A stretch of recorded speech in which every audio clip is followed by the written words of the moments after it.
Hey everyone, welcome to TriggerSmart. Haven't been live here in a minute, so I figured I'd do a live show since everyone else is kind of out. This seems like there's a vacation day, maybe something going on here today. I don't know about. Hey everyone, how's it going? Hey 1711, Tammy, Light Giver, ignore me. I didn't ignore you. Let's see. The send guy was a driver to get the ballroom faster. Is that are you talking about the sign guy? I don't know what the send guy is, but I know Jesse was talking about some of that stuff. Let's see. Hey, Corbin Diaz. All right. So, really, what we're looking at here today, and I hope my mic and everything sounds good. I haven't gone live in a while, so I'm not sure exactly. I think everything should be pretty set up. Let's see. Hey, NZ, how's it going? But yeah, so Mint Girl Freeman, how's it going? Yeah, so I just want to talk about some of the stuff going on with the ballroom, some of the stuff going on with Trump overall, and just the correspondence dinner. I wanted to put a little twist on it though, because I know a lot of people have been talking about the facts, and there are some more facts that have coming out for sure. There's more information about Allen and that kind of stuff, but I also want to look at the lighter side of it. I have a couple I think some semi funny, to possibly funny segments that I think we could watch together too. So let's go ahead and do that. I will start off here with, let me share my second screen here. All right, let's start off with this information. The reason this is important. So there's the War Powers Act, and it allows Trump to do 60 days of war without needing to go to Congress. And his 60 days is basically up. They kind of paused it unofficially, and they said the ceasefire. What Trump is trying to do is he's taking the ceasefire and acting like that's the end of the conflict, and then he's going to start a new one. So he's kind of playing the system a little bit. He's saying like the initial war that started like about 60 days ago, that one's done, right? We signed like this theoretical ceasefire, and because of that ceasefire, now we're starting a new 60-day conflict under the War Powers Act. Kind of genius. I don't know I don't know if his lawyers threw that one out to him or not. What you can see here, it says Trump notifies Congress, no war authorization needed for Iran under the War Powers Act, which he calls unconstitutional. Hostilities ended with the ceasefire. Now, the ceasefire never ended up being a long-lasting peace. They haven't agreed on all the terms. They haven't signed anything. There's no treaties. So it's just a verbal ceasefire at this point. And he's informed Speaker Johnson and Senator Grassley, U.S. forces will stay positioned for national security as needed. Translation, we're going to keep our forces there because we're going to probably attack again, right? So we're kind of heading in that direction. Democrats are panicking. They had Trump negotiating from total strength. That just aids our enemies. And here's a quick statement from him. Because it's never been sought before. There's been many, many times, and nobody's ever gotten it before. They consider it totally unconstitutional. But we're always in touch with Congress. But nobody's ever sought it before. Nobody's ever asked for it before. It's never been used before. Why should we be different? So they're using, apparently never used before, ways to try to like trick this stuff around and move things around. Kind of smart. If you think about it that way, it's kind of smart what they're doing. But long story short, based on some other things, let me see if I can pull this up here really quick. Today, about 2 hours ago, there were some more rocket attacks coming in from Israel, or coming into Israel, I should say, from Lebanon. So that's picked up again. And there were some alerts that happened on Off Script Radio, which is my second channel. And that's more of like the wartime channel and that kind of stuff, as a 24/7 stream. But we had some alerts come through today, and we haven't had alerts in like a week and a half, 2 weeks. And then there also were some smoke that looks like possible explosions in Iran. So the ceasefire may be unofficially over, according to the stuff that I've been seeing. Another thing that's kind of an indicator, not necessarily one-to-one, so don't quote me on this, but overall, generically, as nuclear strategic codes pick up, which is the EAMs, or emergency action messages. This guy, NY Prepper, you should check him out. He does a lot of stuff with the kind of the analysis of the war stuff, and especially like EAMs.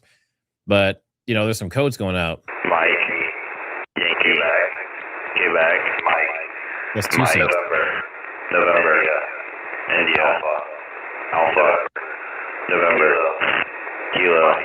So what it does is on these military stations at different varying frequencies, there's like 5 or 6 main stations, and there's a lot of other ones, but they have over the horizon radars that go off, and those radars are looking for incoming ballistic missiles and stuff like that. We heard some of those today. We also heard, in this case, on this station, we're hearing the EAMs. I heard it earlier on 8992. So it's looking like, some of the stuff is still kind of picking up. And I wouldn't be surprised if we saw Iran kick back off again, or at least the Middle East, because it's not just Iran, obviously. But I just want to show you that really quick. But getting over to the Correspondents' Dinner, this is from Nick Fuentes. Whether you love him or hate him, this is a good take. So I want to listen to this. What I do want to talk about, though, this is the only thing that's interesting about it, and I don't know that I've seen anybody else really cover this. And this is almost like disturbing. This is like surreal and disturbing. So it's some left-wing lone gunman nut job showed up to the hotel with a shotgun, a handgun, ready to go. He left a manifesto. He said he was going to kill Trump. He was going to kill every member of the cabinet, potentially Secret Service if they got in the way. And so it looks almost no different from, I guess, the second assassination attempt, which was some resistance liberal nut job who supported Ukraine that came onto the golf course. Maybe similar to Thomas Crooks, although we don't really know the motivation in that case. The only thing that was interesting about this assassination attempt, and maybe even more disturbing than the attempt itself, is the talking points that went out almost immediately. And this is the only thing that I commented on it so far. I saw this on Twitter. I don't know if it was last night or if it was this morning. But immediately after the assassination attempt, the talking points went out. The social influence campaign was clearly posted in the group chat somewhere. And it was every MAGA influencer, Jack Posobiec and Wokeness, Libs of TikTok, Brylan Hollyhand, wouldn't be a Republican social influence op without him. Every single one of the MAGA influencers went on Twitter and said, "This is why we need the White House ballroom. See, this is why we need the ballroom. This would have never happened if we didn't have the ballroom. If we had a White House ballroom, this would have never been possible." And what's disturbing about it, first of all, is on the one hand, they want to say that this is the most disturbing thing of all time. The left wing has riled up the country. The president is under attack. Now, here's the thing that's interesting. I know people have mixed takes on Nick. Same with anyone else. People have mixed takes on Trump. Like, you can basically play anyone political and half the room will, want to walk away or leave or something. But the thing that's good about him is he doesn't really hold back anything. So it is interesting that it seems like, people say they think Nick's a Fed or something. People think I'm a Fed. So, basically anyone with opinion online nowadays is a Fed, apparently. But like with Nick, this take that all these mega talking points went out. If you remember, this same thing happened to Candace Owens. We had all these, basically it was the same group, actually, now that I think about it. It was the right, and it was like the mega crew, and they all had the same talking points about Candace at the exact same time on the same day. And it was the whole demonic thing. Do you remember that? Candace is demonic. She's doing demonic things. She's possessed by a demon. So it's basically the exact same thing. But it's interesting because it's the same side. Now, I have definitely seen this as well on the other side of the aisle. So it's not that this is only a right thing or, like a Republican thing or MAGA thing specifically. But it's interesting because his take is 100% correct. I've seen the same thing. We'll go through some of this stuff, and then we'll get to kind of the comedic piece. I know a lot of you guys are looking. I think Ian Carroll's back for his first live on YouTube, and I don't know how long. I think it's been maybe a month or so. I don't know, 3 weeks, 3 or 4 weeks. So I kind of go through this stuff here. I actually do have a better, that might work better. So this is some of the stuff that happened. This is from Alan Cole, or Cole Allen, I should say. But in his bag, he had a gas mask. So it makes you wonder, what was he planning with a gas mask? Typically, I mean, obviously, if they had tear gas or something else, but he was going in there gung ho by himself. So that's interesting by itself. And then apparently there was a shot. We know there was like 5 shots that were heard. Apparently, one of those shots was a shotgun. And based on this, it looks like a 3/4 inch. I can't tell exactly what it is. It's too bright there. It might be a double out buck or something, but this is a casing from a shotgun. So at some point, he shot it. Some sources say he shot at an officer, but I think based on the video stuff you've seen, I don't think that it looks like it's friendly fire, allegedly, right? But he got a shot off. And from what I've heard is he got through the initial officers. One officer fired multiple shots. It sounds like probably 4 shots if he got this one off. And then this shot would be the 5th shot. And I think this was like fired into like a stairwell or something. I don't remember exactly what they said, but this is supposedly the proof that this was fired off. Okay. And yeah, I see a lot of people are saying like, oh, it's just a plant or something. Like people planted the evidence. I mean, you never know. You never know. But a lot of people have seen this. This is where Cole Allen, he goes into this room back here. He walks in. Within that, if you see, he does not have his gun. There's no shotgun there. Okay. He walks in. He has his trench coat on. It might be under there. I doubt it. But then this dog follows him. And the thing about dogs is they can smell the gunpowder. They can smell the explosives. They can smell all of that stuff, right? And they also see strange activity. So this dog clearly is flagging him. So this officer right here, whoever this was, they should have known immediately that there might have been something going on. And this officer kind of talks to him casually. Hey, what are you doing in there? Hanging out? All right, cool. And then he just walks off. And the dog goes up to him twice, basically flagging him twice. And then he walks off. And then here comes him, boom, with a shotgun right there. So you can see the gun right there. So where the hell did this gun come from? Right? Like, was it stashed in that room? Is it under his coat? I mean, I guess it could be technically because he's holding his hand awkwardly right here on his trench coat or whatever that is. So maybe he's holding it in there. And then as he gets past, this guy's talking to him. The dog's flagging him. He ignores it, starts walking off, and then Cole Allen gets past. So that officer right there is the one that failed. And that dog gave it away easily. The dog just said, hey, there's something wrong with this guy. And the guy just walked right past. So it's that, dogs know a lot of that stuff. And here's more people talking about the, the talking and the dog beforehand, before he ran through. And then there's a few different times where he's walking through and he's also going through, the gym. He's going through, just hanging out casually. And, I'm not sure exactly what was going on here, if they were taking this down, permanently, or if they're repairing it or something. But why are they taking this down when people are still going in? So you'll see there were several shots that were fired. And we'll actually go shot by shot here in a second. So this right here, you don't see a muzzle blast or anything. So I'm going like slowly through here. So I don't see any muzzle blast. I see him lift up the shotgun like he's wanting to shoot right there, but it looks like he never actually gets a shot off. And then there's a first blast, right? So that's one. And then that one, if you watch here in a second, boom, there's 2. And you'll see here, it looks like an officer back here might have gotten hit. You'll see that here in a second. So that officer right here in the middle, that officer basically goes down. And you'll see as we keep going, officer drops all the way to the ground, gets up, and needs help getting up right here. So I don't know if that was the officer that was actually shot. See, he falls again. So I think this might be the friendly fire that actually hit the officer, and it would have been the first shot. Boom, right there. And it looks like the wrong angle, but you never know. It's either the first or the second shot from this person down here. And as you go through, maybe, it doesn't seem like that one. So it would have been the first shot.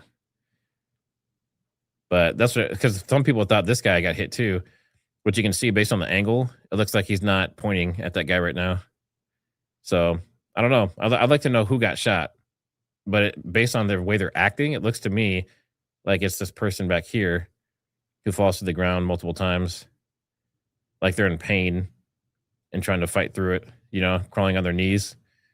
I mean, it is possible maybe that someone just got injured, you know, or got scared or something and fell down. But let's see, you're saying the video is fake. There's the original video, and basically what happens in all of them is the same. There's some AI anomalies and stuff on some of them, but that doesn't change the fact that the shots were fired and that kind of thing, even from the original one. Obviously, any of them can be doctored because it's digital and they just shared it out to us. You know, we get what we get. But as far as going through, like Jesse going through all the different ones and saying it's, you know, AI slop and all that, I mean, it's an enhanced AI video. So, of course, it's going to be slop. That's why you go back to the original as much as you can. But this shows the multiple shots here. So you have multiple levels. You have this first shot here, second one there, third, which this people thought this one hit him. This officer right here. And then the last one as he goes past. But remember, that's only 4 shots. So when we hear the Correspondents Dinner, you clearly hear 5 shots. Boom, boom, boom, boom, boom. So that 5th shot must have been this shotgun shell up here. This guy right here that they found, supposedly. So who did he shoot at? Because it says they never said that he shot an officer. He said one officer got hit in the chest. If he was the one that shot the officer, I guarantee you 100% they would say that he shot the officer, right? But since he didn't, most likely, they have to not give you any information. And that basically leaves us wondering, you know, is it friendly fire? It says the Secret Service agent who was shot while defending President Trump at the WHCD, the bullet hit his cell phone inside his bulletproof vest. Now, I don't know how many of you, I mean, I'm sure most of you have never been shot before, but it's a huge impact. So even if, like, for example, if you have a thin bulletproof plate on your chest and you get shot by like a 9mm in that plate, it can still hit you hard enough to stop your heart, right? Like it's a major impact and it will bruise. It can break ribs and stuff still. So it's not like it just bounces off and you're good to go. Born to Find Jesus, hugs back to you. Swamp Lover, welcome. Let's see. Let me get this back big again for you here. This guy, I don't know if you've seen this or not, but like I said, I want to bring some of the comedy side of this stuff because there's so much serious stuff in this world. And most people, when they go live, it's like serious, horrible, you know, like world-ending stuff, and it's negative. So I want to bring some comedy in, but this is that dog, the insult dog, and he's talking over here, talking crap to Marco Rubio. Marco, come on, you can do this. What's the matter, Mr. Secretary? Afraid of a little dog? I'm down on my luck, Marco. Please, just one question. Just tell me which country you're attacking next. I'm trying to win some money on Polymarket. I'm trying to win some money on Polymarket, man. Just give me a wink if it's Kazakhstan. It's illegal for dogs to gamble. Marco. But yeah, I just thought it was kind of fun. They had that stuff there messing around. This is obviously not directly related to this ballroom stuff and this corresponding stuff, but I thought this organization is basically the opposite side of the aisle, TPUSA. This Z Cohen Sanchez has said a lot of stuff coming out lately, basically saying that she's challenged TPUSA to talk about certain things and debate, and they keep turning it down. And I found that pretty interesting, as that's what Charlie basically built the entire thing on. But I'll let you hear her talk. And she's basically just saying, like, you know, we're here, you know, challenge us or whatever, and we're up for the challenge. Erica Kirk just completely embarrassed herself in front of the entire country. Let's talk about it. This is the first time you're seeing me. My name is Z. I'm a political operative, and I run the largest counter organization to Turning Point USA on the left national ground game. You've probably heard about us through the Unfuck America tour. In the next few weeks here, I've got groundbreaking news coming out on Turning Point USA, and if you don't want to miss that, make sure that you go ahead and hit the follow button. Okay, really quick to catch you up. Erica Kirk the other day said that she was going to be making a big announcement on the Charlie Kirk show. And so everybody figured that she was going to step down as CEO because she's had a number of events over the past couple weeks, even over the course of the last month, that have proven that she is not fit to run Turning Point USA. The entire organization is crumbling around her. So everybody thought that this announcement was going to be that. Unfortunately, that is not what ended up happening. Instead, she continued to lie about why she was at the White House Correspondents. Okay, you get the idea. But it's interesting because not only is the right against her and saying that TPUSA is failing and crashing and not performing, not getting booked, getting kicked out of certain schools and colleges, just all the bad things happening around the chapters. We had that, what was that kid's name? What was the kid's name that just came out recently from TPUSA? Something Melee Mason? Is it Mason? He came out talking about him and that kind of stuff. And we heard, supposedly Mikey was talking about Andrew Colvett. But it's interesting that both sides are against them now, because previously it was just supposedly the left, but now it seems like everyone is against them at this point, which is interesting. We don't need to watch that. So apparently, I don't know if you guys heard this or not, but the White House ballroom, if it gets built properly and they get the funding and everything for it, it is supposed to possibly be named the Charlie Kirk Ballroom. Let's see. Ludwig Van Porn. I have no idea who you are. And I don't know what a call out is. I don't know what you're talking about. So, yeah. I'm assuming you're a troll of some sort. But yeah, I have no idea what you were speaking of. Let's see. Yeah, we went through that. I just want to make sure I don't miss anything. And actually, since this happened, they canceled some stuff. So very interesting as well. And they're talking about here that the prosecutor's office said that Cole Thomas Allen did not direct the shot he fired at law enforcement. That's a big difference from the narrative. So who shot the USS officer? So basically they're saying that, it has to be friendly fire at this point. There's really nothing around it. So pretty interesting. This is some of his gear. He had so like I said, he's like LARPing, which is basically pretending or acting like you're a police officer or military or something similar, and putting on all the fancy gear and dressing up and acting like you know what you're doing. But this guy here, kind of the definition of that.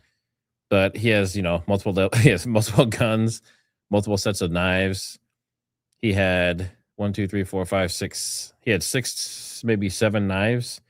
He had 2 guns. He had wire cutters, which is interesting. I don't know if maybe that was for if he thought he was going to get through like a back way through a fence or something, or maybe if he got zip tied, like handcuffed and zip tied, maybe he can cut him. But obviously they would have stripped all the stuff off anyway. But he had the shotgun, and so some woman said that she saw him put it together. This type of shotgun, the way it's set up, you might have a collapsing stock, but that's not putting it together. That's just opening it. So that's probably what she saw if she saw that. And then it looks like he has a couple of these. I don't know if that's 9mm or what, but I mean, he was ready for a little battle. I mean, if he went in there, he would have had 8, 30, 60. He would have had maybe 70 or 80 shots that he could have shot. So I guess theoretically he could have hurt 70 or 80 people if he was a good shot. But kind of interesting because he was going all out for that stuff. And this is a reenactment of how the security was at that event. This looks like the security at the White House Correspondents Dinner. Estes mapas de navegação parecem bons. Eu não creio que haja nenhum problema. So they let through the guy with the guns and stop the old lady. Yeah, this was the original one, or I guess the most original one that I could find as far as footage goes. Some people had not seen this yet either. This is a connection to Usha.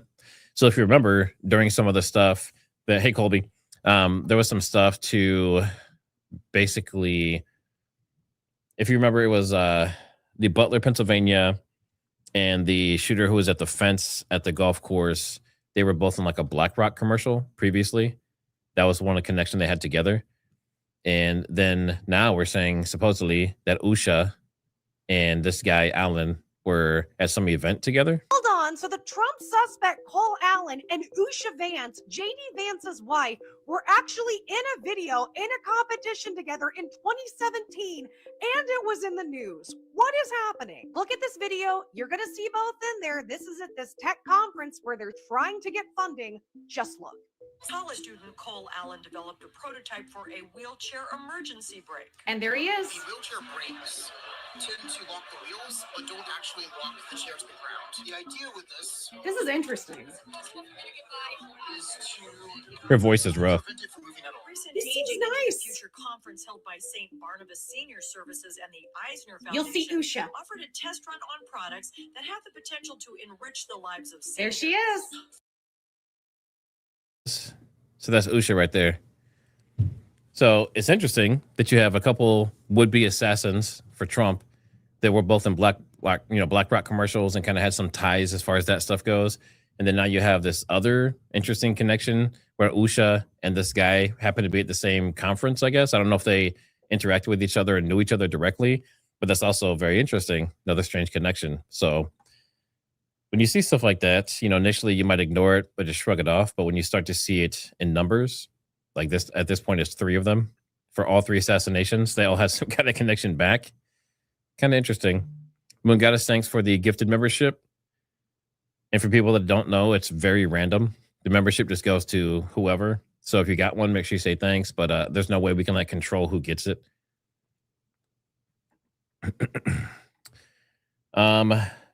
Yeah, so it was interesting because early on they were saying the shooter was dead and all this kind of stuff. Yeah, I think we can skip most of this stuff here. And I know you guys have already seen that Jimmy Kimmel was saying, she'd be the next widow and that kind of stuff, saying that basically Trump should be killed or assassinated. So we'll start getting on to the comedy stuff here, but it's all interesting. It seems like left and right is kind of disappearing, and it's just become kind of like this everyone hates whoever's there at the moment, right? So Colby, looks like you got that membership possibly, or you became a member. Thanks for doing that. Yeah, make sure you turn on accepting gifts. You cannot get it if it's not turned on. And sometimes you'll get it even when you're not in the live. You'll get like an email later that says you received a gift membership. I've gotten that many times. But yeah, this is Jeff Dye, and this is his his rendition of what happened. Did you guys hear there was a shooter tonight? It's a little low at first. Correspondents dinner, you guys hear that? Yeah, the correspondents dinner, there was a shooter. They had to evacuate the president and the first lady. It was a big deal, so they didn't have the dinner. They kept shouting. They were like, get down, everyone get down. I was like, I don't know if that's good advice. You can still shoot someone on the ground. I'd be like, zig and zag! Everyone be really wiggly. That's hard to turn your head a lot. That worked last time for this fucker, Do that Matrix thing. I don't know, just fucking be unpredictable. Everyone be unpredictable. Shooter's like, what the fuck is going on? I think I'd be smart. How many times are they gonna try to kill this guy? It doesn't work in your favor. If you don't like him, don't kill him. Everyone's gonna then it'd be big. And that first time they killed him, that's what got me on board. I was like on the fence, then they shot his ear and he stood up and he's like, and I was like, all right, I like this guy. I don't know dick about politics, but I like that fucking guy. Stood up bleeding like, they won't get me, fight. I was like, yeah, hell yeah, that's the guy. I don't care what he wants. He could have said anything after that. Like, we're gonna kill Hawaii. I'd be like, fucking kill him. I don't give a shit. Now that is true. Once that happened, once Trump, whether it was faked or not, some people think Butler was faked. But the whole, the victorious standing up and cheering and saying fight, and all that stuff won a lot of people over. I think even Joe Rogan was won over by that. And that's when he kind of switched. Angela Brooks, Shauna, thanks for becoming new channel members. Ivan is Ivan, thanks for the gifted memberships. Make sure you guys say thanks to Ivan. Let's see. Okay, cool. All right, so I don't know if you guys watch The Daily Show. I think he's pretty hilarious most of the time, but there's a few, maybe 3 to 5 minutes of this that's pretty funny around the correspondents dinner. So I want to watch this here real quick. So I like the way that he kind of flips the humor and it's dramatic. He kind of is. It's interesting because depending on what he's doing, he almost kind of reminds me of Baron or vice versa. How they kind of like give you like some serious talk and then they mix in some comedy and some like, over the top with it. Moon Goddess, thanks for another gifted membership. Very nice of you. Let's see. NZ Monkey Mom of 5. How's it going? I just want to make sure I don't miss anything here. Moon Goddess says, hi, Matt. So happy you finally streaming live again. Yeah, you know what? Yeah, for a while, I was doing the war streams. And obviously before that, I was doing a lot of interviews and stuff. I think that stuff's going to pick back up again. I just had to make a decision if I wanted to continue doing that stuff on this channel. So I will be setting up some more interviews coming up in the future. And then also I'll be doing some just like regular lives, some evenings.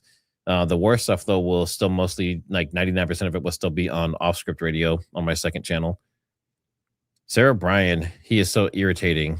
Yeah, I think you were talking about Nick Fuentes at the time. And let's see. Sarah Bryan says you were not irritating. Yeah, I don't know if people would have thought you were talking about that. Ivan is Ivan. Thanks for becoming a channel member and for the gifted memberships. Very, very kind of you. Sarah Bryan, I wonder why people are so willing to throw their lives away. See, that's a good question. Is that what's happening? Right? Like that's a really good question because are they being threatened? Is their family being threatened? Is it like a more like a Mortal Kombat Ultra type of situation? Are they of sound mind when they're doing this stuff? Are they under some kind of influence of a drug or something? I mean, these are a lot of questions you have to ask about that kind of thing. But yeah, I mean, it always makes you wonder, especially with someone like him who was supposedly very smart. He was a teacher, had a good job. He was in NASA and doing the propulsion stuff, which obviously is a whole nother rabbit hole around all the scientists coming up missing. But there was a theory, interesting theory. I won't get too deep into it because of YouTube, right? But that some of these scientists and the Jet Propulsion Lab people basically saw like asteroids and stuff that are coming to hit the Earth, and they know about it, and they're not supposed to talk about it. And to make sure they don't talk about it, they're being taken out.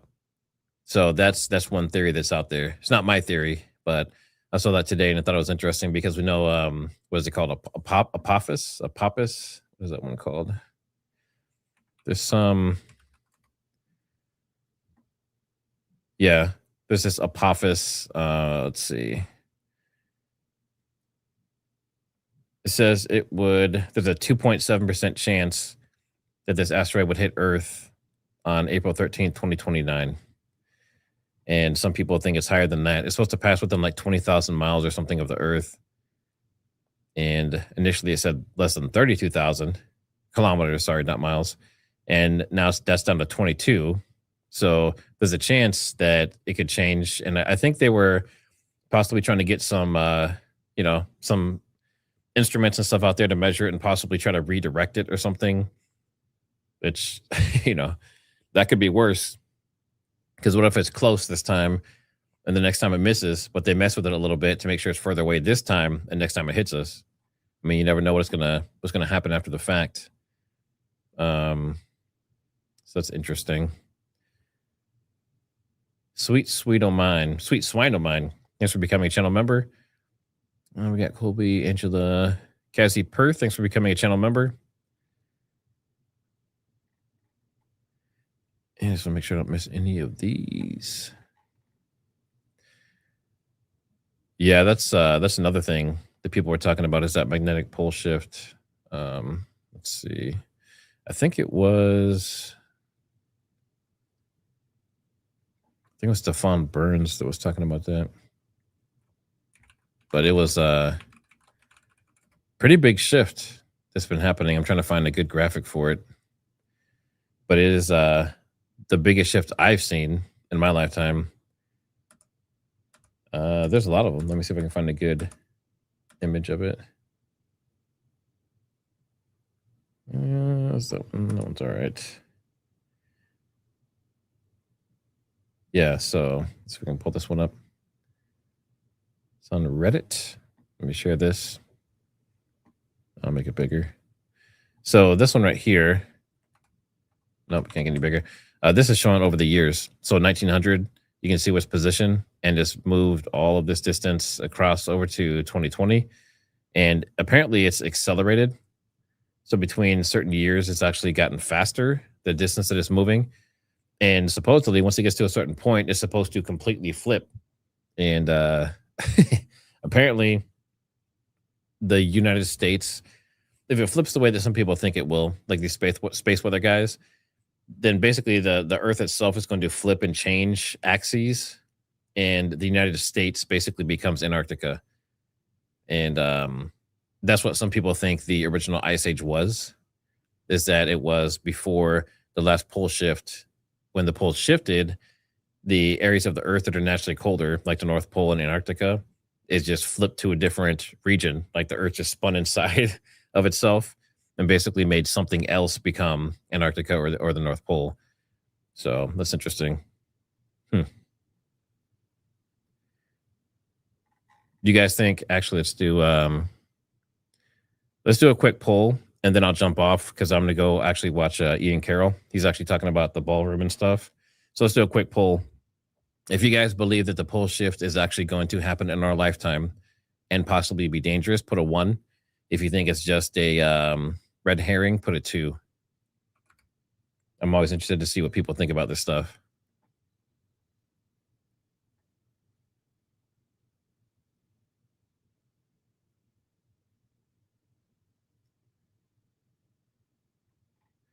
Yeah, a lot of 1s. It's interesting. All right, cool. Well, I appreciate everyone being here. I'm definitely going to be doing more lives as things get going here.